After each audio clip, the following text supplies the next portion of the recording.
majelis ilmu malam Jumat kita. Dan malam Jumat adalah termasuk malam yang mulia. Sehingga alangkah baiknya kalau malam yang mulia ini kita gunakan untuk amalan yang mulia juga, yaitu majelis ilmu. Sebagai mukaddimah saya akan membacakan dalil dari Nabi SAW dari hadis yang sahih yang mengatakan bahwasanya malam Jumat itu adalah malam yang utama, lebih utama daripada malam-malam yang lain. Kita bisa ambil pemahaman ini dari beberapa hadis, antara lain yang pertama, sabda Rasulullah SAW yang ada di papan di depan kita, silahkan dilihat ya.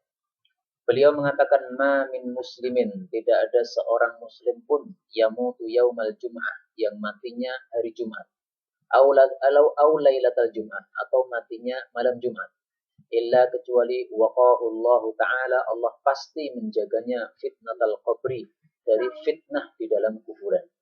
Ini hadis diriwayatkan oleh Turmudi, disingkat dengan huruf ta, dan hadis ini derajatnya hasan sehingga bisa dijadikan dalil. Ini hadis yang pertama.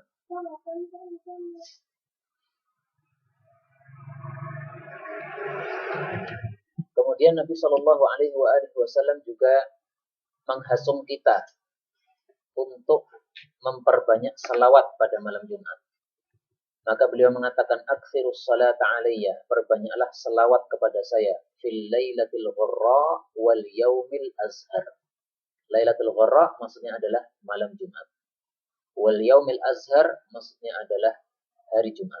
Apa artinya? Al-lailah, malam, al-gharra, yang cemerlang. Wal yaumil azhar, dan hari yang bersinar, yaitu adalah lailatul Jumat, malam Jumat, wa yaumil Jumat, dan hari Jumat. Ini hadis diriwayatkan oleh Baihaqi, disingkat dengan huruf ha dan ba, ya, Baihaqi di dalam kitab Syu'abul Iman. Kemudian derajatnya adalah hadis ini dhaif ya. Akan tapi meskipun hadis ini dhaif, dari sekalian hadis-hadis Nabi tentang fadilah-fadilah malam Jumat dan tentang perintah untuk memperbanyak selawat pada hari Jumat, maka hadis ini maknanya sahih ya. Jadi sahih dari sisi maknanya. Adapun dari sisi sanadnya memang hadis ini dhaif, tapi sisi maknanya adalah sahih. Nah, ini sebagai mukaddimah yang menunjukkan bahwasanya malam Jumat adalah malam yang istimewa ya. Maka alhamdulillah kita adakan majelis ilmu kita ini adalah pada malam Jumat.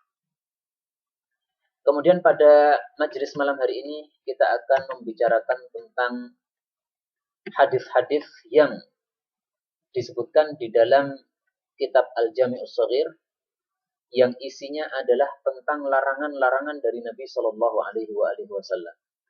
Maka judul majelis kita pada malam hari ini adalah membahas tentang hadis-hadis larangan dari Nabi, atau hadis-hadis yang dimulai dengan kata-kata naha, yaitu Nabi melarang, yang disebutkan hadis-hadis itu di dalam kitab Al-Jami'us Shaghir yang dikarang oleh Al-Imam As-Suyuti rahimahullahu ta'ala.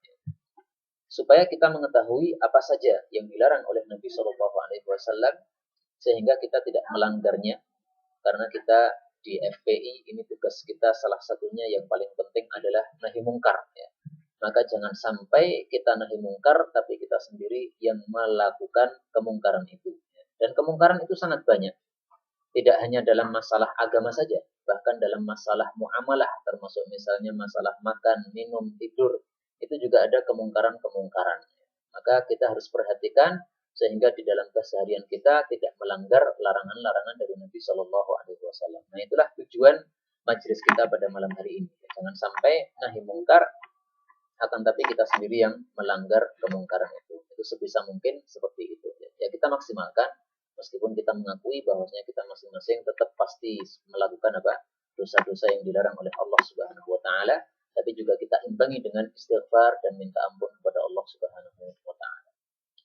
Baik, hadis yang pertama muncul di layar ini adalah hadis nomor 12.765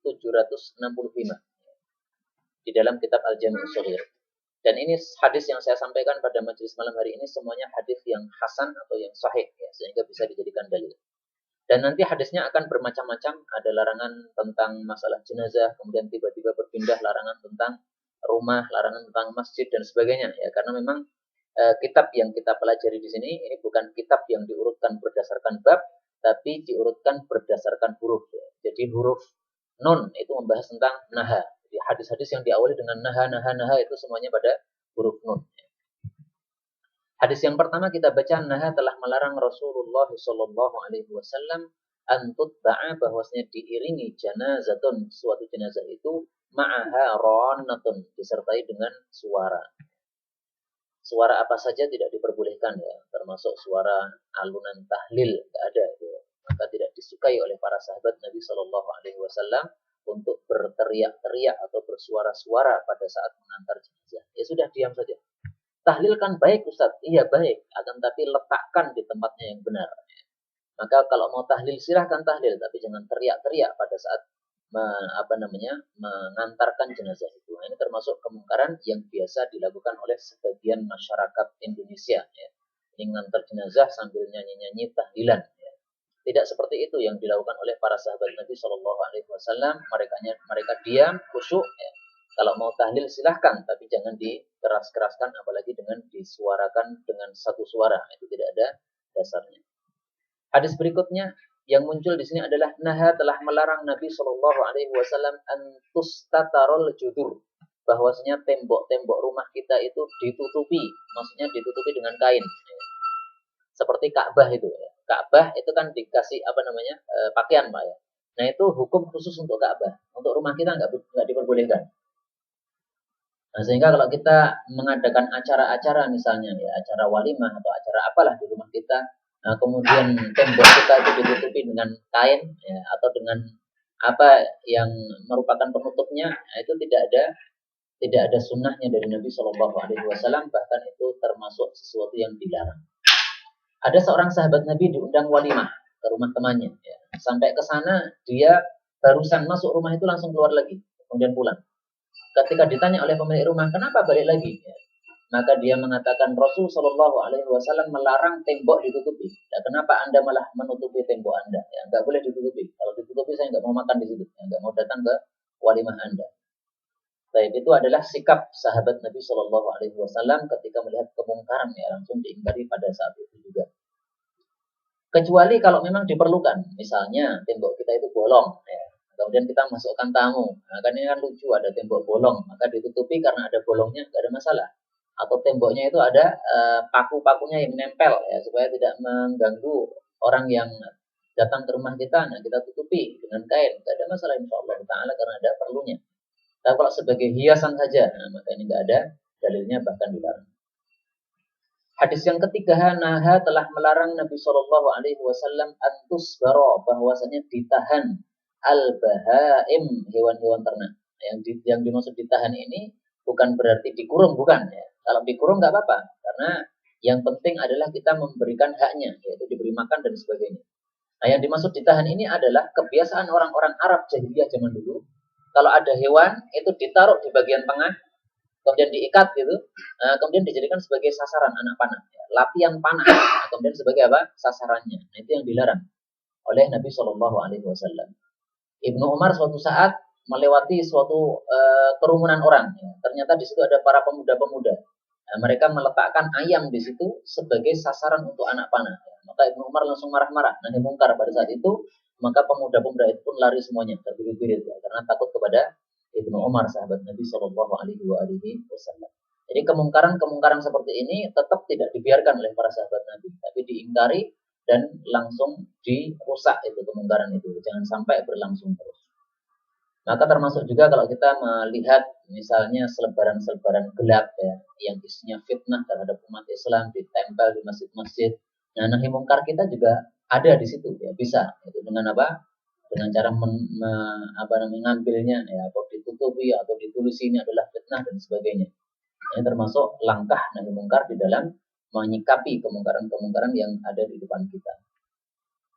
Hadis berikutnya, naha telah melarang Nabi Shallallahu Alaihi Wasallam antukallaman nisa, bahwasanya para wanita itu kita ajak bicara illa biidni azwajihin, kecuali dengan izin dari suami-suami mereka. Tapi tentu saja yang namanya izin itu tidak harus secara tegas ya. Misalnya saya punya teman Ustaz Joko, Apakah kalau saya bicara dengan istrinya Ustadz Joko harus selalu minta izin kepada Ustadz Joko dulu? Ya. Kalau memang sudah diketahui bahwasanya beliau itu mengizinkan, ya sudah. Berarti tidak perlu apa? Izin yang jelas. Sehingga tidak perlu setiap kali mau bicara minta izin dulu, saya mau bicara, tidak begitu ya. Tapi artinya kalau antara seorang laki-laki dengan wanita yang lain yang bukan istrinya, yang istri orang lain, yang dikhawatirkan nanti menyebabkan terjadinya fitnah, maka pada saat itulah apa? Minta izin dulu kepada suaminya untuk berbicara. Maka izin itu di dalam uh, penjelasan para ahli fikih itu ada izin yang sorry, yang jelas. Jadi saya mengatakan saya minta izin, dia mengatakan ya kamu saya izin. Ini izin yang sorry, yang jelas. Atau izin yang ghairu sorry, izin yang tidak jelas, artinya sudah diketahui. Misalnya saya punya sandal jepit, ya. Sandal jepit ini semua orang sudah tahu. Pokoknya sandal jepit ini mau dipakai siapa saja silahkan. Ya. Semua orang sudah paham. Nah kalau sudah paham seperti itu, enggak harus setiap kali pakai sandal jepit saya tadi harus minta izin. Ya. Cukup dengan apa? Diketahuinya perizinan saya dari saya tersebut. Baik. Berikutnya Naha telah melarang Nabi Shallallahu Alaihi Wasallam ayyubala bahwasanya kencing di abwabil masajid, di pintu-pintu masjid. Nah, ini mungkin nggak kebayang zaman sekarang ya, karena nggak ada orang yang melakukan seperti ini. Tapi dulu ada. Jadi orang tidak mau kencing di masjid karena masjid tidak diperbolehkan untuk kencing, tapi kencingnya di luar, ya, di dekat pintu masjid. Nah, ini hukumnya sama saja. Meskipun tidak di dalam masjid, tapi di luarnya masjid. Tapi itu kalau mendekati masjid, maka juga dilarang. Ya, karena pasti akan mengganggu orang-orang yang akan masuk ke masjid itu. Maka para ulama itu mempunyai sebuah kaidah. Kaidahnya mengatakan al-harim lahu hukmu ma huwa harimun. Tempat sekitar dari suatu tempat sekitar dari suatu tempat itu adalah hukumnya sama dengan sesuatu yang dikitarinya itu. Maksudnya gini. Ini misalnya masjid ya. Nah, di sekitar masjid itu kan ada tempat sekitarnya, alias apa, halamannya misalnya. Nah, hukumnya halaman itu dengan masjid hukumnya sama. Nah, tentu saja tidak sama dalam segala bidangnya. Akan tapi ada persamaan-persamaan di dalam beberapa hukum. Termasuk misalnya ini tadi ya, kencing. Kencing dalam masjid nggak boleh. Di halaman masjid juga nggak boleh. Nah, kalau sudah disiapin tempat toilet di situ, di halaman masjid, ya silahkan. Ya, karena memang itu adalah tempat untuk kencing. Tapi kalau tidak disiapkan toilet itu, kemudian orang kencing di pinggir atau di pojoknya halaman masjid, nah itu tidak diperbolehkan. Karena hukumnya sama antara masjid dengan halamannya. Itu maksud dari al-harim, lahu hukmu ma huwa harimun. Hadis berikutnya, Naha telah melarang Nabi Shallallahu Alaihi Wasallam ayyubala bahwasanya kencing filma irraqid pada air yang menggenang. Air yang menggenang itu air yang tidak mengalir. Artinya kalau airnya mengalir, maka kencing di situ boleh. Misalnya kencing di sungai, tafadhol, ya, silahkan. Maka kalau orang biasanya ngotor di pinggir sungai, ya, nongkrong di pinggir sungai kemudian buang hajat di sana, itu sebenarnya ada dalilnya. Ya. Artinya apa? Diperbolehkan. Yang tidak diperbolehkan kan yang mengalir. Tapi kebanyakan orang di Indonesia itu yang nongkrong di pinggir sungai itu tidak menutup auratnya. Nah itu salahnya di situ. Nongkrong di pinggir sungai silahkan, nggak ada masalah. Tapi tutup aurat Anda. Ya. Sehingga tidak dilarang sebenarnya orang itu apa? Membuang kotoran di sungai ya, selama tidak mengganggu. Akan tapi yang dilarang adalah membuka aurat di sembarang tempat, ya, termasuk di pinggir sungai itu tanpa menutup auratnya. Berikutnya, Naha telah melarang Nabi Shallallahu Alaihi Wasallam ayyabula rajul bahwasanya seseorang itu kencing fi mustahammihi pada tempat di mana dia mandi di situ. Jadi mungkin misalnya antum mandi di bak mandi antum ya, sebelum digunakan untuk mandi maka kencingi dulu. Kemudian mengatakan ini kan bak mandinya gede, ya, kencing saya sedikit, insya Allah nggak mengganggu, tidak boleh seperti itu ya. Meskipun kencing kita ketika kita masukkan itu tidak mengubah sifatnya air yang kita pakai, tetap tidak diperbolehkan. Karena di sini kalimatnya sangat jelas sekali, Nabi melarang seseorang kencing pada tempat di mana dia mandi di situ. Nah, para ulama mengatakan bahwasannya orang yang kencing di tempat yang dia mandi di situ itu bisa dua hukumnya, ya. Bisa haram, bisa makruh. Kapan haram? Ketika seseorang kencing di tempat dia mandi itu atau tempat yang tergenang itu menyebabkan airnya jadi najis. Misalnya airnya sedikit, ya. Kemudian dikencingi, kan jadi najis nih, berubah. Ya. Berubah itu bisa salah satu dari tiga sifatnya, baunya, atau warnanya, atau rasanya. Nah kalau sudah berubah salah satunya, ini berarti sudah menjadi najis airnya. Nah kalau airnya sudah menjadi najis, ini hukumnya haram. Kenapa haram? Karena berarti kita melakukan sesuatu yang mubadzir. Air yang seharusnya bisa kita gunakan, alias air yang suci, nah kemudian gara-gara kena najis, jadi nggak bisa digunakan. Itu kan mubadzir, ya. Maka hukumnya haram. Tapi kalau air itu sangat banyak, ya, meskipun air itu tidak mengalir, tapi kalau kita kencingi, maka kencingnya tidak akan mengubah. Misalnya di gelombang yang sangat gede, gitu ya. Tidak mengalir airnya, tapi karena kencingnya itu sangat sedikit dibandingkan air gelombang itu, maka airnya tetap bersih, tetap suci, tidak berubah sifatnya. Nah ini hukumnya makruh saja menurut para ulama. Ya. Sehingga sebaiknya kita juga menghindarinya. Baik makruh atau haram, hukumnya adalah sama-sama kita hindari saja. Karena dilarang oleh Nabi Shallallahu Alaihi Wasallam. Berikutnya, Naha telah melarang Nabi Shallallahu Alaihi Wasallam ayyatabaha, bahwasannya berbangga-banggaan para manusia itu fil masajid, di dalam masalah masjid-masjid. Jadi orang membangun masjid, menghias-hias masjid dalam rangka berbangga-bangga. Ini tidak diperbolehkan.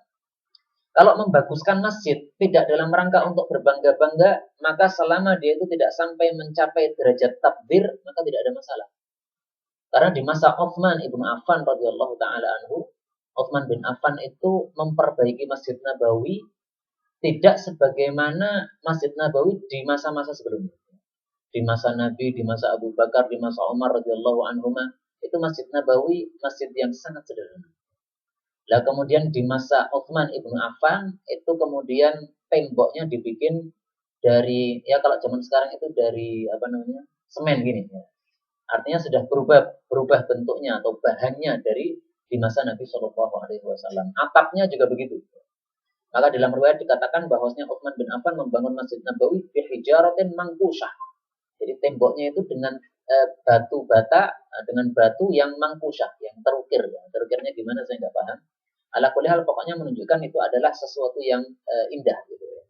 Nah, ketika Utsman bin Affan ditegur oleh orang, kenapa engkau bangun masjid kayak begini? Padahal di masa Nabi Abu Bakar, Umar semuanya nggak begini.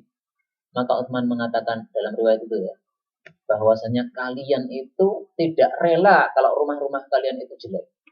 Kalian itu suka kalau rumah-rumah kalian itu bagus-bagus. Nah, kenapa untuk masjid saya tidak boleh membaguskan? Kalau untuk rumah kalian membaguskan, maka untuk masjid saya juga baguskan. Supaya apa? Orang-orang tertarik masuk ke masjid. Sehingga kalau masjidnya jelek, ya, sehingga orang tidak tertarik masuk ke masjid itu, nah, kita perbagus masjid itu, mungkin dicat yang rapi, yang bersih, supaya orang suka ke masjid, nah, tidak ada masalah. Karena apa? Niatnya bukan untuk berbangga-bangga. Dan kalau niatnya untuk berbangga-bangga, atau membangun masjid dengan kemewahan dan kemegahan yang tidak diperlukan, yang bersifat mubadzir. Misalnya membuat menaranya sampai 100 juta. Nah ini mubadzir kayak begini nih, ya, nggak perlu apa itu menara kok sampai ratusan juta. Ya. Yang sederhana saja, yang kira-kira dengan menara itu orang paham, oh ini masjid kubah, ya. Nggak apa-apa pakai kubah, tapi yang sederhana saja. Yang kira-kira kalau orang melewati tempat itu paham, oh ini masjid karena ada kubahnya. Nggak ada masalah. Kalau kubah sampai ratusan juta itu adalah sesuatu yang mubadzir, karena banyak orang-orang miskin yang membutuhkan duit 100 juta itu, maka jangan digunakan untuk yang mubadzir seperti itu. Wallahu a'lam bishawab. Hadis berikutnya, Naha telah melarang Nabi Shallallahu Alaihi Wasallam ayyutahoda, bahwasanya dijadikan syai'un fihi ruhu, sesuatu yang di dalamnya ada nyawa, dijadikan sebagai apa? Ghorodon, sebagai sasaran. Seperti yang tadi sudah ya. Jadi ayam diletakkan di tengah, diikat, kemudian dijadikan sasaran anak panah untuk latihan memanah atau untuk latihan melempar belati. Nah, itu tidak diperbolehkan. Kalau memang latihan melempar belati ya sudah, jangan memakai yang bernyawa. Memakai sesuatu yang tidak bernyawa saja, kayu dan sebagainya. Ini termasuk adat jahiliyah ya, di masa Nabi Shallallahu Alaihi Wasallam sudah ada dan ternyata sampai sekarang juga masih ada. Insya Allah kajian saya akan selesai sampai jam 8 lebih 45 menit saja, kemudian 15 menit untuk tanya jawab apabila ada yang ditanyakan. Tapi apabila ada pertanyaan ketika saya tengah-tengah berbicara tidak ada masalah. Mungkin pas saya menjelaskan sesuatu ada yang ingin bertanya, langsung saja juga tidak ada masalah. Tapi berikutnya, Naha telah melarang Nabi Shallallahu Alaihi Wasallam ayyata za'fara, bahwasanya memakai minyak wangi za'faron ar-rajulu, orang laki-laki.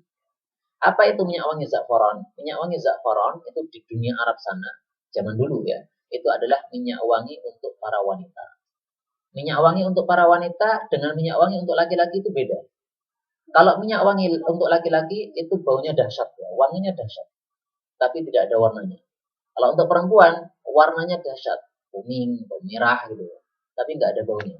Jadi kalau wanita itu memakai minyak wangi itu, maka tidak ada bau yang terbau dari badan. Anggaplah kalau di Indonesia itu pakai tawas gitu, Pak. Tawas itu kan bisa juga dikatakan minyak wangi ya, karena menghilangkan bau badan. Tapi ketika orang pakai tawas, nggak ada bau wanginya, karena itu tidak memang bukan apa sesuatu yang semerbak bau. Itu sudah disampaikan oleh Nabi Shallallahu Alaihi Wasallam dalam hadis yang lain. Mari kita baca hadisnya. Kalau nggak salah kata kuncinya adalah tibar rajul. Atau kalau tidak ada maka kita ketik dengan kalimat makhofiyah. Kalau tidak ada lagi kita ketik dengan kata-kata launuhu. Kalau tidak ada lagi, ini salah di sini ya. Oke. Sekarang insya Allah muncul. Nah, ini hadisnya disampaikan oleh Al-Imam At-Tirmidzi. Inna khairati birrijal, sesungguhnya paling bagusnya minyak wangi untuk laki-laki ma dhahara rihuhu, yang baunya itu tampak atau semerbak, wa khafiya launuhu, dan warnanya tidak terlihat. Wa khairu tibin nisa, dan paling bagusnya minyak wangi untuk wanita itu ma dhahara launuhu, yang tampak warnanya, wa khafiya rihuhu, dan baunya tidak ada. Karena wanita kalau memakai minyak wangi kemudian sampai terbau oleh laki-laki yang tidak mahram, maka hukumnya adalah dia seperti berzina. Seperti apa? Berzina. Maka dilarang seorang wanita menymerbakkan minyak wanginya sehingga dibau oleh orang-orang selain suaminya atau selain yang mahram dengannya. Dan itu maksud dari kata-kata yataza'far, yaitu memakai minyak wangi za'faron. Adapun minyak wangi za'faron di Indonesia itu hanya namanya saja. Kita beli botol minyak wangi ada tulisannya za'faron, itu nama saja. Ya. Terbukti apa? Baunya semerbak. Ya kan? Itu bukan untuk wanita itu. Ya. Salah itu karena namanya saja disebut za'faron padahal bukan za'faron. Ya, za'faron palsu, bukan za'faron yang dimaksud di dunia Arab zaman dulu. Kemudian hadis berikutnya, Naha telah melarang Nabi Shallallahu Alaihi Wasallam ayyuta'ata, bahwasanya diberikan as-saifu, pedang itu masrulan, dalam keadaan terhunus. Jadi kalau kita menyerahkan pedang kepada saudara kita sesama muslim, itu jangan terhunus ya. Tapi ditutup dengan sarung pedang dulu, nah baru diserahkan. Kenapa? Dalam riwayat yang lain dikatakan khawatir nanti pedang itu akan dijalankan oleh setan sehingga nanti akan melukai saudara kita. Maka dalam hadis yang lain yang sahih, Nabi Shallallahu Alaihi Wasallam mengatakan tidak termasuk dari kalangan kami orang yang membawa senjata di tengah kerumunan orang, ya, kecuali kalau dia itu memegang bagian tajamnya, alias apa? Dipegang jangan sampai mengenai orang lain. Atau kama qala Nabi Shallallahu Alaihi Wasallam. Karena kalau senjata yang tajam itu kita biarkan bagian tajamnya itu terbuka, nah nanti di tengah kerumunan orang akan mengenai orang yang lain. Ini termasuk adab Islami yang sangat bagus ya. Maka kalau kiai saya dulu memberikan pengajaran, kalau saya membawa sebuah pisau, kemudian diminta oleh seseorang, itu jangan diberikan seperti ini ya, yang bagian ujungnya atau yang tajamnya di depan, bukan, tapi dibalik ini.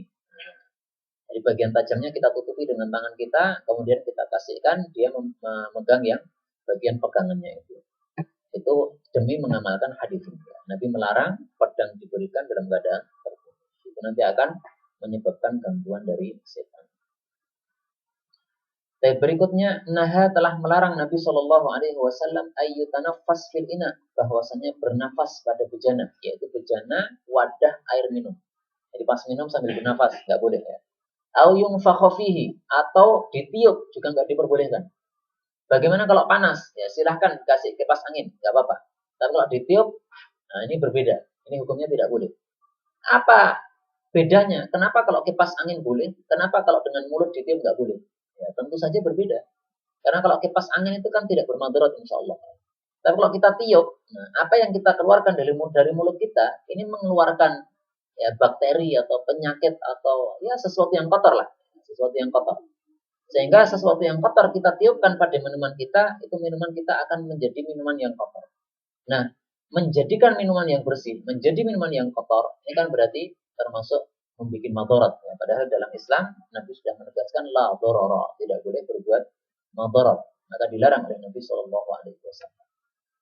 Memang larangan ini, kalau dari sisi fikih, ya, ini hukumnya tidak haram, tapi makruh saja. Jadi orang minum sambil bernafas di dalam gelasnya itu ya, itu tidak haram, makruh saja. Demikian juga ditiup, tidak haram, makruh saja. Tapi alangkah baiknya kalau kita itu tidak usah begitu terpaut dengan hukum-hukum itu.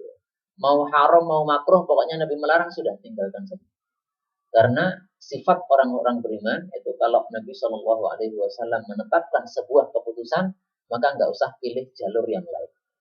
Sudah Nabi mengatakan ini dilarang, sudah mengikuti jalurnya Nabi saja. Ya, dilarang berarti ditinggalkan. Nah, dari mana kita tahu bahwasanya larangan ini tidak haram, tidak sampai kepada makruh? Para ulama mempunyai kaidah. Kaidahnya cukup bagus, tapi kaidah ini memang tidak bisa diterapkan dalam segala hal. Salah satunya adalah bisa diterapkan pada hal ini. Kaidahnya mengatakan gini. An-nahyu, larangan itu fil ibadat, dalam masalah ibadah-ibadah itu ditahrim, menunjukkan haram. Wan nahyu fil adab lil karaha atau lit tanzih. Adapun larangan dalam masalah-masalah adab, bukan masalah-masalah ibadah, maka itu hukumnya hanya makruh saja. Seperti ini, bernafas pada saat minum pada bejana. Ini kan bukan ibadah, Pak. Ini termasuk apa? Adab saja. Nah, ini berarti larangannya adalah larangan yang makruh saja. Atau seseorang meniup makanan yang panas. Nah, ini bukan ibadah ini, tapi ini adalah adab. Nah, sehingga larangannya adalah larangan yang makruh.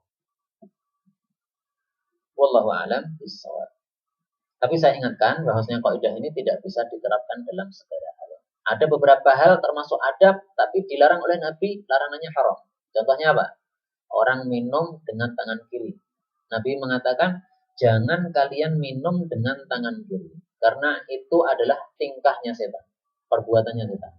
Nah, minum ini kan termasuk adab ini. Bukan ibadah, minum bukan ibadah. Tapi kalau seseorang nekat minum dengan tangan kiri, nah ini hukumnya tidak hanya makruh, tapi haram. Dari mana kita tahu haram? Karena Nabi tadi mengatakan, itu adalah tingkah setan, perbuatan setan.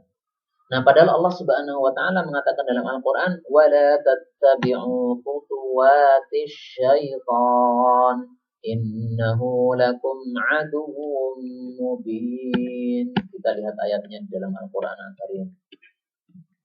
Wala tattabi'u, dan janganlah kalian itu mengikuti khutuwatis syaitani, langkah-langkah setan. Innahu lakum aduwwum mubin. Sesungguhnya setan itu bagi kalian merupakan musuh yang sangat nyata. Nah, kalau setan itu merupakan musuh yang sangat nyata, maka apa seharusnya sikap kita kepada setan? Allah Subhanahu wa taala sudah memberikan pengajaran kepada kita bagaimana sikap kita kepada setan, yaitu pada surat Fatir ayat yang ke-6. Allah mengatakan innasyaitana lakum adu, sesungguhnya setan itu merupakan musuh bagi kalian. Lantas gimana? Fattakhiduhu aduwa, maka jadikan dia sebagai musuh, posisikan dia sebagai musuh. Nah, salah satu cara kita memposisikan setan sebagai musuh, jangan mengikuti langkahnya setan. Setan minum tangan kiri, kita minum tangan kanan. Setan mengajarkan supaya orang meniup makanan yang panas, maka kita tidak meniupnya. Ini berarti kita menyelisih setan. Ini termasuk apa? Menjadikan setan sebagai musuh kita. Karena itu, minum dengan tangan kiri hukumnya bukan makruh, tapi haram. Orang minum dengan tangan kiri hukumnya dosa, ya, mendapatkan dosa. Dalam satu hari 24 jam minum dengan tangan kiri 5 kali, dosanya 5. Minum dengan tangan kiri 10 kali, ya dosanya 10. Ya, tinggal dihitung saja berapa kali dia melakukan. Maka bagi umat Islam yang suka terhadap perkara-perkara yang ma'ruf dan tidak suka terhadap perkara-perkara yang mungkar, maka adalah tidak boleh minum dengan tangan kiri. Saya punya pengalaman unik ketika saya masih di Garut, ya, karena pernah bertugas ngajar di sebuah pesantren tahfidz di Garut selama 1,5 tahun di sana. Kita mengundang salah satu kiai di Garut. Kiai punya pesantren besar untuk mengisi di pesantren kita. Setelah beliau kita hadirkan, memberikan ceramah, kemudian di tengah-tengah ceramah kita siapkan minuman supaya beliau tidak haus di dalam ceramahnya. Tiba-tiba beliau minumnya itu ngambil pakai tangan kiri. Masya Allah. Ini kiai punya pesantren minumnya pakai tangan kiri. Subhanallah. Nah, ini termasuk perkara yang dilakukan oleh setan nggak begini. Maka saya langsung usul kepada direktur dari pesantren yang saya di situ. Ya. Ustadz Direktur, tolong kalau mengundang kiai lagi jangan diundang kiai tuyul. Kenapa disebut kiai tuyul ya? Karena melakukan sebagaimana yang dilakukan oleh para tuyul itu, yaitu setan-setan itu. Ya alhamdulillah usulan saya diterima oleh direkturnya ya, sehingga setelah itu tidak diundang lagi Pak Kiai itu. Dan kita lanjutkan hadis berikutnya. Nah, telah melarang Nabi Shallallahu Alaihi Wasallam ayat jenis rajulu, bahwasanya seseorang itu duduk bainar rajulain, di antara dua orang yang sudah duduk ya. Illa bi ilmihima, kecuali dengan izin dari kedua. Jadi kadang-kadang ada dua orang duduk, kemudian kita langsung nongol di tengah-tengah keduanya. Nah, ini mengganggu kan? Karena dua orang yang sedang duduk ini barangkali lagi ngobrolin sesuatu yang penting ya. Sehingga kalau kita duduk di tengah-tengahnya nanti akan mengganggunya. Bukan berarti kalau kita melihat di bis misalnya ya, ada 3 baris kursi itu kan ya. Nah, kemudian ada orang yang duduk di pojok kanan, ada yang di pojok kiri, kita nggak boleh di tengahnya, bukan gitu ya. Tapi maksudnya adalah ketika ada dua orang yang sedang bicara misalnya, ya kemudian kita duduk di tengah antara keduanya, padahal memerlukan itu, padahal akan mengganggu, maka itu yang dilarang di dalam hadis. Tapi kalau memang bis itu memang sudah disediakan untuk 3 orang ya, satu kursi itu, maka nggak ada masalah duduk di tengah. Dan kemudian hadis berikutnya, Naha telah melarang Nabi Shallallahu Alaihi Wasallam ayat jadi sarrajulu, bahwasanya seseorang itu duduk di sholati, di dalam sholatnya, wa huwa mu'tamidun ala yadihil yusra, sementara dia itu bertekanan pada tangannya yang kiri. Wa qala, dan beliau bersabda, innaha sholatul yahud, itu adalah cara sholatnya orang-orang Yahudi. Jadi prakteknya gini Pak, ini duduk ya. Nah, kemudian kita sambil gini, tahiyatulillah, salatu. Ini nggak boleh. Maka duduk adalah sesuai sunnah Nabi SAW begini. Kalau ini kita sandarkan ke sini, ini adalah sholatnya orang-orang Yahudi.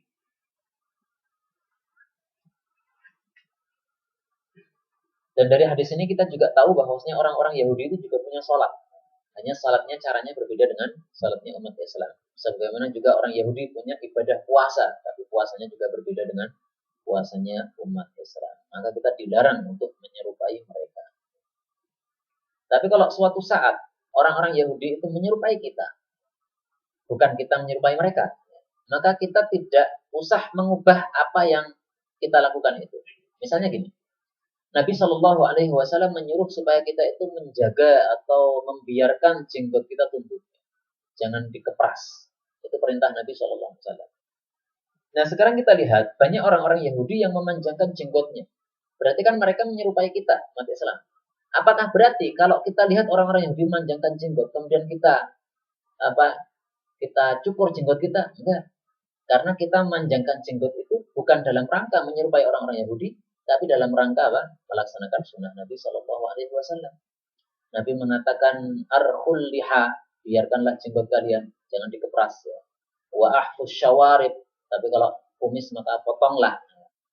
Kalau orang zaman sekarang dibalik ya, jenggotnya dikepras ya kan. Kemudian kumisnya dibiarkan panjang kayak Pak Raden. Nah, itu adalah bid'ah. Kesalahannya 2. Kesalahan yang pertama memanjangkan kumis, kesalahan yang kedua adalah mengepras jenggotnya. Kalau jenggot tidak rapi, dirapikan nggak ada masalah. Tapi kalau dikepras sampai habis itu, sampai akar-akarnya itu ya, sehingga jadi bersih, sehingga kulit pipinya ini kelihatan atau kulit dagunya ini kelihatan, nah itu yang dilarang. Ya, dirapikan saja nggak ada masalah ya, supaya tidak nyerongok ke sana kemari, nah, supaya terlihat bagus, nggak ada masalah. Wallahu a'lam bishawab. Baik, demikian juga misalnya di dalam Al-Qur'an Allah Subhanahu wa taala sudah mengajarkan kepada kita, wa man ahsanu qawlan mimman da'a ila Allah wa 'amila shalihan wa qala innani minal muslimin. Ini surat Fussilat, surat yang ke-41 ayat 33.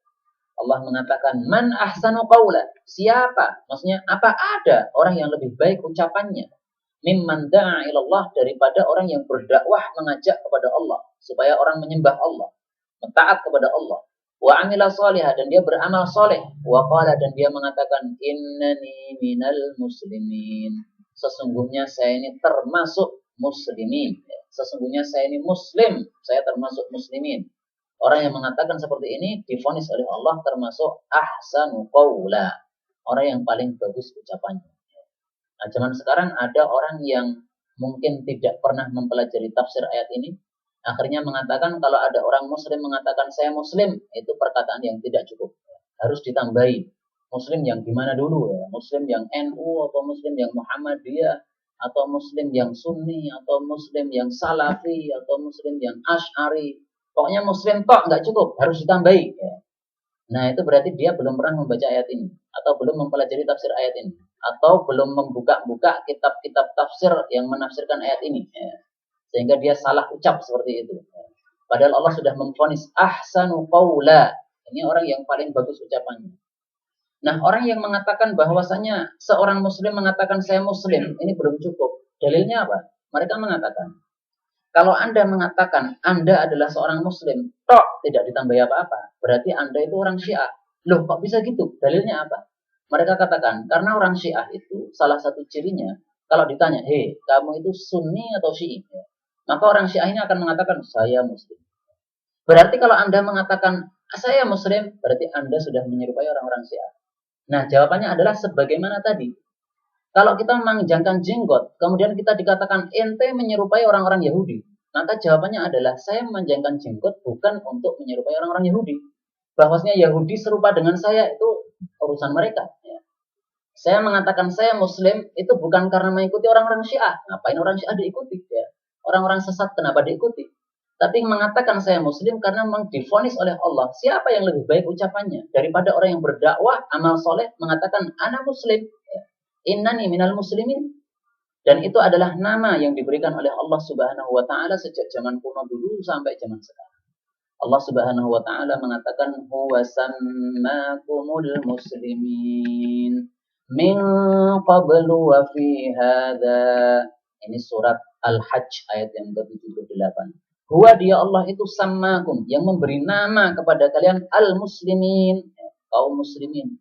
Orang zaman sekarang merasa nggak cukup muslim saja ya. Kurang keren tuh ya, tambahi dong muslim yang Asy'ari, muslim yang Salafi, muslim yang Ikhwani ya, ditambahi segala macam. Padahal nama ini min qablu, dari sebelumnya dulu sudah Allah tetapkan nama ini. Wa fi hadza, dan pada sekarang ini juga namanya tetap muslimin. Liyakuna rasulu 'alaikum syahidan wa takunu syuhada'a 'alan nas, dan seterusnya. Maka kadang-kadang orang itu tidak merasa cukup dengan apa yang sudah diberikan oleh Allah kepadanya. Allah mengajarkan kepada kita agama Islam, orang merasa nggak cukup. Allah memberikan kepada kita nama muslimin, orang merasa nggak cukup. Allah memberikan kepada kita kitab suci Al-Quran 30 juz, orang merasa nggak cukup. Kemudian mencari kitab yang lain, kitab Fatimah atau apalah istilahnya itu, Mushaf Fatimah, salah semuanya itu ya. Sudah cukup Al-Quran sebagai petunjuk bagi kita, sunnah Nabi SAW sebagai petunjuk bagi kita. Nggak usah cari petunjuk dari yang lain-lainnya. Maka para ulama menegaskan al-ilmu qala Allah qala Rasul. Yang disebut ilmu, yang benar-benar ilmu, itu adalah qala Allah, ucapan Allah, qala Rasul, sabda Nabi. Selain itu nggak usah dipedulikan kalau menyelisih perintah Allah atau perkataan Allah dan perkataan Rasul. Allah sudah mengatakan huwasammakumul muslimin. Allah sudah mengatakan waman ahsanu qaulan. Ya. Tapi orang zaman sekarang merasa dan mengatakan tidak cukup. Nah, tidak usah dipedulikan karena itu bukan ilmu. Ya. Meskipun yang mengatakan itu seorang kiai itu bukan ilmu. Ya. Karena kiai dengan Nabi kalah. Kiai dengan Allah ya yang diambil adalah Allah bukan kiai. Ya. Meskipun yang mengatakan dokter nggak ada peduli. Ya. Meskipun yang mengatakan profesor nggak ada peduli. Yang mengatakan kiai, doktor, profesor, semuanya nggak ada peduli. Ya. Seringkali Ustadz Mu'in menasihati kami, para santri-santri di Ma'had Ibnu Abbas ya, jangan mengkultuskan kiai. Ya. Kenapa? Karena kiai itu bukan dalil. Yang merupakan dalil itu adalah qala Allah, qala Rasul. Al-ilmu qala Allah, qala Rasul. Yang merupakan ilmu itu adalah perintah perkataan dari Allah atau sabda dari Nabi SAW. Sudah kalau ada seorang manusia mengatakan yang tidak sesuai dengan apa yang dikatakan Allah dan Rasul, buang saja. Ini tadi adalah ayat-ayat Al-Quran. Sekarang kita baca hadis Nabi SAW.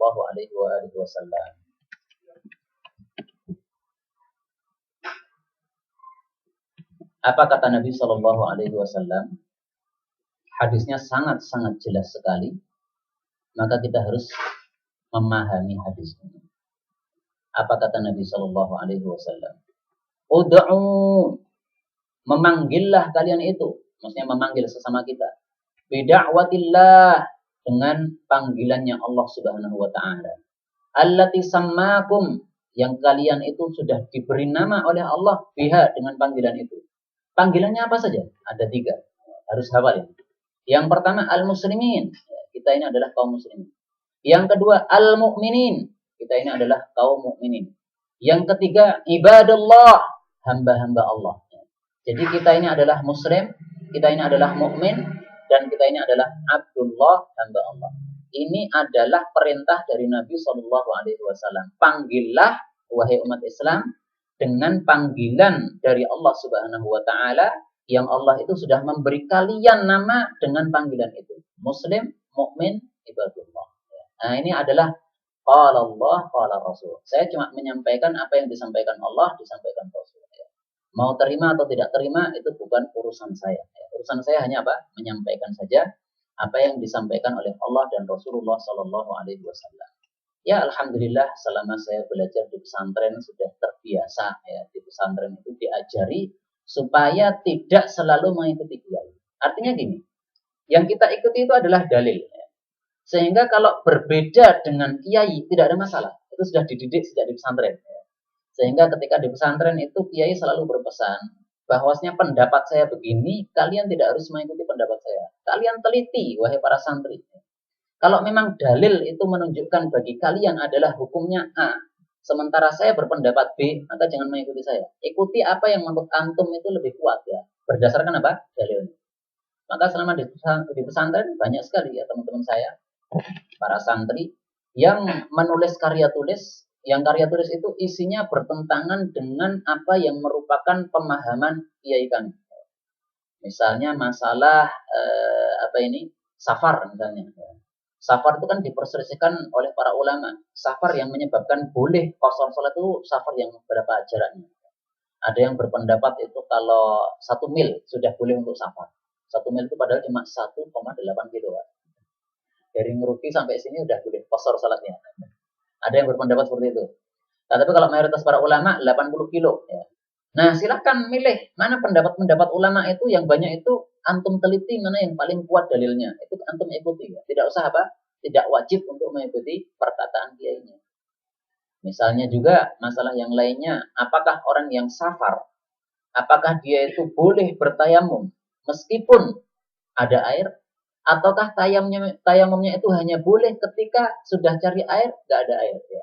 Memang ulama ada yang berpendapat bahwasanya meskipun ada air tetap boleh tayamum, meskipun apa? Ada air. Akan tapi menurut saya, keyakinan saya adalah itu adalah pendapat yang salah. Ya nggak ada masalah kita berbeda dengan guru kita atau berbeda dengan kiai kita selama kita mengetahui apa dalilnya kita. Jangan mengkultuskan kiai karena kiai tidak maksum. Ya. Tidak ada yang maksum di atas muka bumi ini kecuali satu saja, yaitu para nabi saja. Selain para nabi nggak ada yang maksum. Ya. Wallahu taala alam bisawab. Ini tampaknya cukup panjang apa yang saya sampaikan tentang nama sebagai muslim ya. Memang ada beberapa orang yang kurang paham dalam masalah ini ya, dan lebih mengutamakan perkataan para kiai. Nah, padahal semestinya tidak mendahulukan perkataan para kiai, tapi dahulukanlah apa yang dikatakan oleh Allah dan dikatakan oleh Rasulullah Shallallahu Alaihi Wasallam. Meskipun yang mengatakan profesor dan batuknya buta, ya, kalau dia itu berbeda dengan apa yang dikatakan Nabi, nggak usah diperdulikan. Wallahu ta'ala a'lam bishawab. Kemudian sebagai penutup, karena ini sudah jam 8:45, satu hadis lagi saya tambahkan. Naha telah melarang Rasul Shallallahu Alaihi Wasallam ayyujlas, bahwasanya duduk seseorang itu bainadhihi wadhilli, antara sinar matahari dengan naungan. Waqala, dan Nabi mengatakan majlisus syaitan, itu adalah tempat duduknya setan.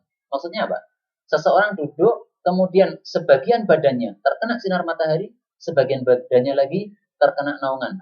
Artinya tidak terkena sinar matahari. Itu nggak boleh. Nabi SAW melarang seperti itu. Ya. Dan ini larangan tentu saja tidak haram ya, karena ini bukan termasuk ibadah, tapi ini termasuk adab. Ya. Adab bagaimana kita adil terhadap tubuh kita. Ya. Kalau tubuh kita itu separuhnya kena naungan, ya maka semuanya kasih naungan. Kalau semuanya panas, semuanya kena panas. Ya. Karena kalau separuh kena naungan, separuh kena panas, ini akan mengganggu tubuh kita. Ya mungkin akan sakit dan sebagainya. Demikian juga Nabi melarang kita berjalan dengan satu sandal. Kakinya yang satu disandali, yang satunya tokoran. Itu nggak boleh. Sehingga kalau ada satu sandal yang jebat, maka sebelum kita itu memperbaiki sandal yang jebat ini, maka sandal yang satunya ini harus dilepas juga.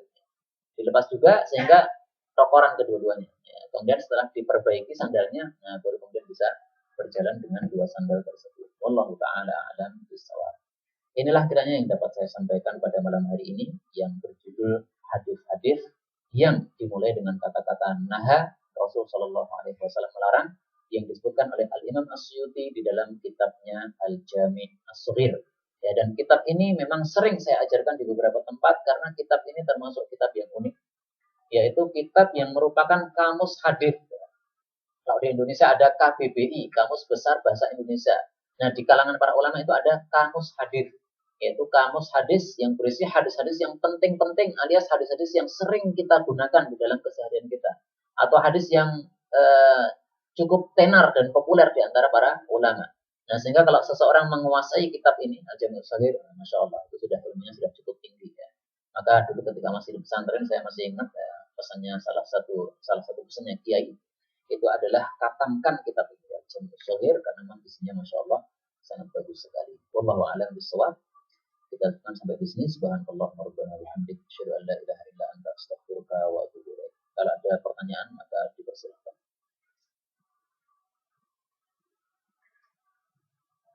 Oke, monggo.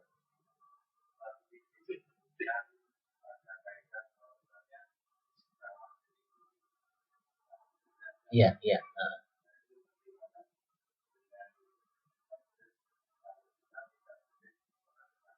Iya. Baik, ya.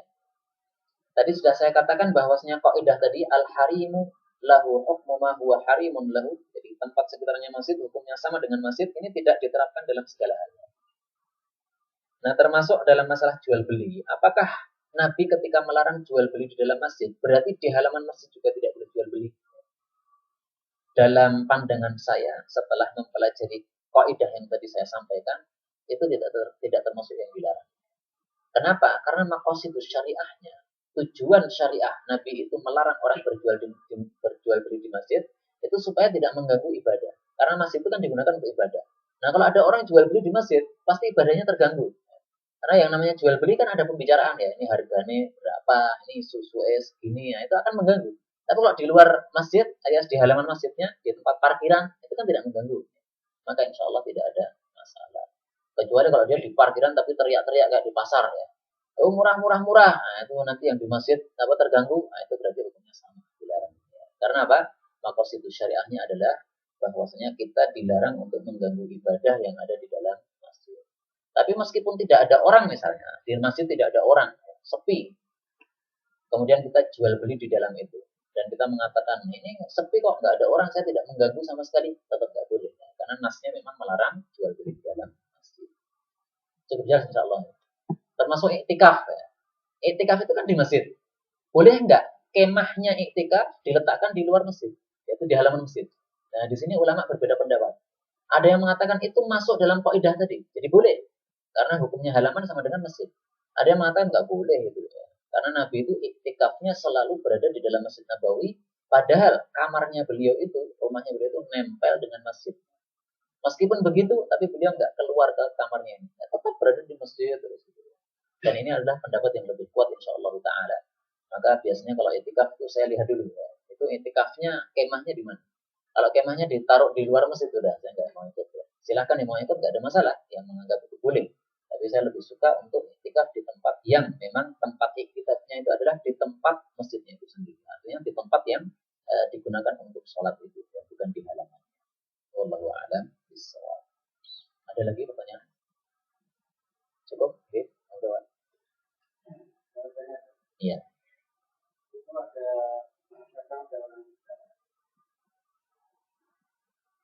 bentuknya itu seperti memecah. Iya. Kamu suni atau syiah? Iya. Itu pengertian suni itu bagaimana, syiah bagaimana? Kalau Jawa Muslim mau kita tidak puas itu.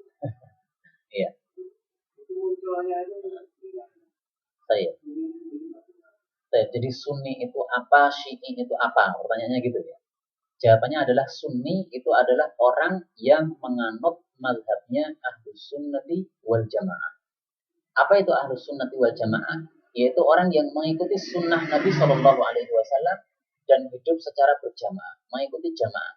Artinya kalau zaman dulu itu imamnya adalah Abu Bakar As-Siddiq, nah berarti dia itu adalah menjadi rakyatnya Abu Bakar As-Siddiq. Abu Bakar wafat, imamnya adalah Umar, dia menjadi rakyatnya Umar. Maka mempunyai jamaah.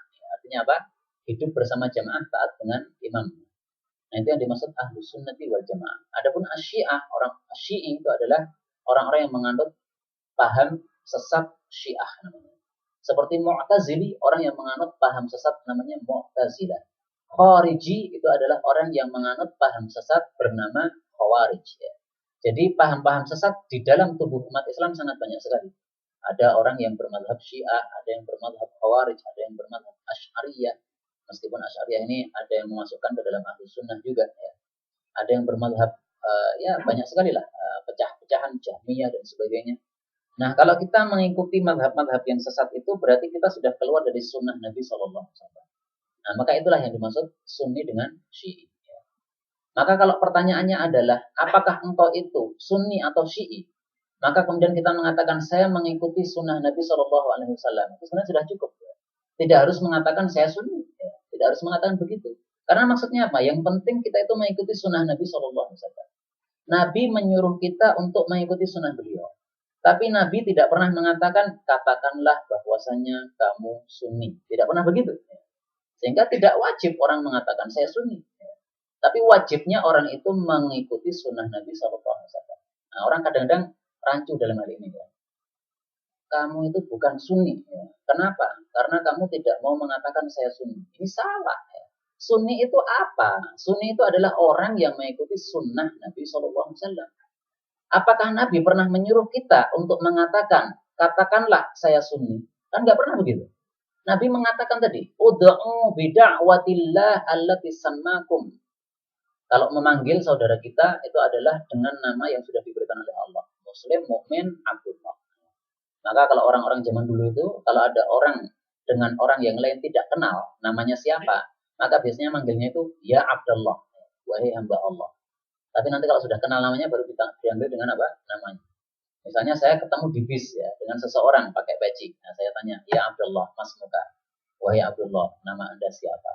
Dia menyatakan Ahmad. Nah, baru saya mengatakan ya Ahmad ya. Tapi sebelum kenal maka mengatakan ya Abdullah. Jadi sekali lagi secara ringkas bahwasanya kita wajib untuk mengikuti sunnah Nabi Shallallahu Alaihi Wasallam. Itulah yang dimaksud kata-kata Sunni, mengikuti apa? Sunnah Nabi Shallallahu Alaihi Wasallam. Kita tidak ada perintah untuk mengatakan saya Sunni, nggak ada perintah, nggak ada perintah. Maka kalau ada orang mengatakan bahwasanya siapa yang tidak mengatakan saya Sunni berarti bukan Sunni, itu berarti nggak paham dia. Apa itu Sunni itu nggak paham. Sunni itu adalah orang yang mengikuti sunnah Nabi Sallallahu Alaihi Wasallam. Mau disebut Sunni silahkan, mau disebut Salafi silahkan, mau disebut apa lagi Muhammadi silahkan. Itu kan cuma istilah-istilah saja. Istilahnya ini bukan dari Nabi Sallallahu Alaihi Wasallam. Ini istilah manusia untuk menggampangkan saja.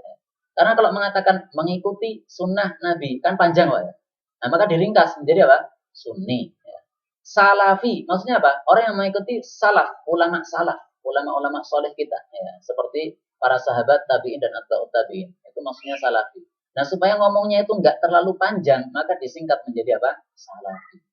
Bukan berarti bahwasannya ketika ada seseorang muslim yang tidak mau mengatakan saya salafi, berarti dia bukan penganut mazhab ulama-ulama salaf. Bukan begitu cara memahaminya ya. Salafi itu apa artinya? Salafi adalah orang yang mengikuti manhaj atau cara beragamanya ulama-ulama salaf kita, para sahabat tabi'in, tabi'ut tabi'in.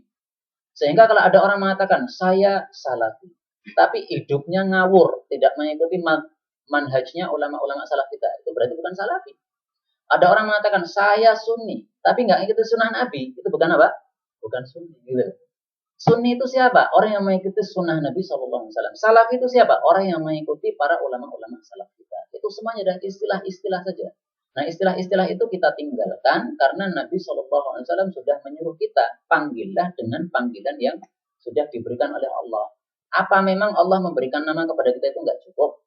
Kalau memang Allah memberikan kepada nama kita itu nggak cukup, maka ya sudahlah, cari Allah selain Allah saja. Cari Tuhan selain Allah saja. Kalau memang pemberian dari Allah belum cukup untuk kita. Allah Subhanahu wa taala sudah mengatakan di dalam Al-Qur'an surat Az-Zumar, "Alaisallahu bikafin 'abdah." Alaisallah, bukankah Allah itu bikafin 'abdah, sudah mencukupi kepada hambanya, ya. Abdahu ini ada yang mengartikan yaitu Nabi Muhammad sallallahu alaihi wasallam. Tapi ada juga yang mengartikan pokoknya hamba Allah. Nah, kita kan hamba Allah. Allah sudah mencukupi kita. Mencukupi apa? Segalanya. Agama sudah dicukupi. Nama sudah dicukupi. Ajaran hidup sudah dicukupi. Nah, kalau memang Allah belum cukup, sudahlah. Cari Tuhan selain Allah saja. Gak usah hidup di dunia Allah. Kan gitu. Nah, sekarang saya tampilkan ini. Ada seorang ulama Suriah. Sebagai penutup bagi pertanyaan ini. Beliau bernama Syekh Nayef Ash-Shahud. Beliau sekarang namanya Ali bin Nayef Ash-Shahud. Ini saya tampilkan, kalau bisa dilihat nggak? Oh, ternyata nggak bisa dilihat ya. Karena ini agak rusak ininya, LCD-nya. Ya. Tapi saya bacakan saja. Di sini dikatakan, Syekh Ali bin Nayef Ash-Shahud itu adalah al-bahith fil Quran wa sunnah. Seorang pembahas di dalam masalah Al-Quran dan As-Sunnah. Wa adwul hayatil ammati lil ulama'il muslimin di Suriah. Dan beliau merupakan anggota dari Hay'ah Ammah bagi ulama-ulama muslimin di Suriah. Beliau terlahir pada tahun 1956. Kemudian di akhir tulisan beliau, karena ini berisi tentang biografi beliau, apa beliau katakan? Saya ini adalah hurrut tafkir. Saya bebas berpikir. Jadi beliau itu tidak mau diatur dengan satu mazhab tertentu. Ya. Kamu harus Syafi'i, nggak bisa. Ya. Kamu harus Hambali, nggak bisa. Saya itu bebas dalam berpikir. La uhibbut taqlid al-a'ma. Saya tidak suka taklid buta. Wala uhibbul intima, dan saya tidak suka untuk intima atau menggabungkan diri atau menyandarkan diri litayyarin muayyan untuk suatu arus tertentu. Ya, misalnya arus salafi, arus ikhwani, arus asy'ari, nggak mau dia. Bal muslim, bahkan saya ini seorang muslim. Kama sammanallahu ta'ala, sebagaimana Allah sudah memberikan nama kepada kita. Fahadhil mustalahat, maka istilah-istilah itu, istilah apa? Ya, Sunni, kemudian Syi'i, kemudian Salafi, kemudian Ikhwani, kemudian apa lagi itu? Itu sorot tufarriqul muslimin. Itu yang menyebabkan muslimin jadi berpecah-pecah. Sebenarnya tujuannya baik. Kita menyebut Sunni supaya apa? Supaya jelas siapa yang mengikuti sunnah, siapa yang tidak mengikuti sunnah. Ya tujuan baik. Tapi kalau akhirnya menyebabkan terpecahnya umat Islam, jadi antara pengikut sunnah sendiri jadi cekcok, maka tinggalkan istilah itu. Karena istilah itu datangnya bukan dari Allah, bukan dari Rasul Sallallahu Alaihi Wasallam. Selama istilah itu bermanfaat, silahkan pakai. Kalau nggak bermanfaat, malah bikin pecah. Ya. Nah, sekarang yang perang itu bukan antara orang sesat dengan orang yang mengikuti sunnah. Pengikut sunnah sendiri pada pecah sendiri. Para mujahidin perang-perang sendiri. Itu gimana kayak gitu? Karena apa? Nama-nama yang bikin gitu. Ini mujahidin pakai nama Ikhwanul Muslimin atau Ikhwani. Ini mujahidin pakai nama misalnya ini ya. Saya tidak mengatakan ada seperti itu ya. Pakai nama Salafi misalnya. Ada mujahidin lagi pakai nama Jihadi. Nah, akhirnya perang sendiri-sendiri. Kamu kan mujahidin yang jihadi, bukan Salafi, perang. Nah, gitu kan. Contohnya seperti itu. Ini contoh saja ya, bukan berarti faktanya begitu, tapi contoh saja bahwasanya apa? Nama-nama itu kadang-kadang menyebabkan perpecahan. Wa tuwaghiru sudurahum ala ba'dihimul ba'd. Itu menyebabkan dada-dada mereka itu perang antar mereka masing-masing. Nah, inilah yang ditulis oleh Syekh kita, Syekh Ali bin Nayef Ash-Shahud. Dan supaya antum tahu siapa beliau, maka secara ringkas saya katakan beliau adalah seorang ulama yang berasal dari Suriah, yang sekarang tinggalnya di Malaysia, kalau belum pindah ya, sekarang bertahun-tahun di Malaysia. Dan beliau menulis kitab yang sangat banyak sekali dalam segala cabang ilmu agama. Dalam tafsir, dalam hadis, dalam fikih, dalam usul fikih, dalam ilmu hadis, semuanya ditulis ya. Sampai saya itu mikir, ini kiainya gimana cara nulisnya ini? Kok bisa usianya sekitar 60-an? Kok bisa usia seperti itu? Kok bisa nulis sebanyak-banyaknya ini? Ini kan biografinya yang saya lihatkan kan banyak sekali ya. Ini semuanya adalah judul-judul tulisan-tulisan beliau. Oh, ini panjang sekali.